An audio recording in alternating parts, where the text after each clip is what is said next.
Hi there, Michael Eskin here with another ABC Transcription Tools demo.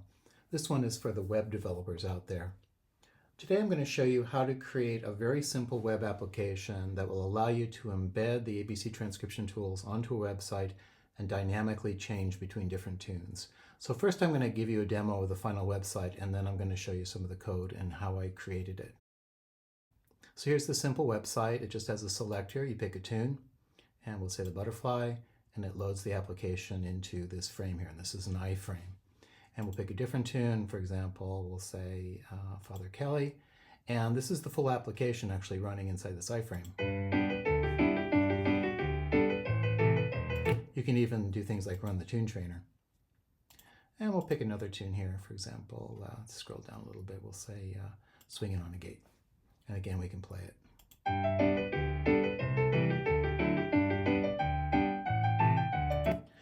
So I'm going to show you how this application is constructed. It's actually very simple. Here's the HTML. It's just a single iframe right here and a selector.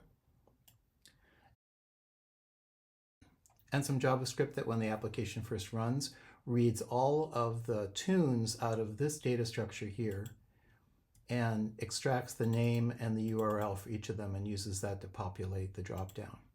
I'm going to show you in a second how to create this data structure, because this is created for you by the ABC Transcription Tools. And then some very simple CSS. So you can see here, there's not a lot of code here. This is a very simple CSS file. This is a very simple HTML file, and there's only a few lines of JavaScript. So let's actually go into the ABC Transcription Tools. And I'm going to open up the actual tunebook I used to create that. And this is the local San Diego Tune Learning tunebook. And you can see we have 103 tunes here. And just look at the names here. We have Bruxa, then the Abbey, then Ara Mountains. And the way you create that data structure is very simple. You go to More Tools, Export All Tunes, and then Export All Share URLs as JSON. And then you tell it where you want to save it. Okay, and what you'll end up with, I'll actually go find that file, is this big JSON structure that just has, again, the name and then the URL. All I did for the application was to just assign that to a variable. So if you see right here, we have just const tunes equals and then this whole data structure, which is the whole tunebook. And each of those are the share links that would be used if you were sharing the tune. So we have the URL, and then you can see we have this share link here for the tune. So again, very simple. I'm going to go back to the application. And we'll just load a different tune here. Saddle the Pony. Loads up, play it.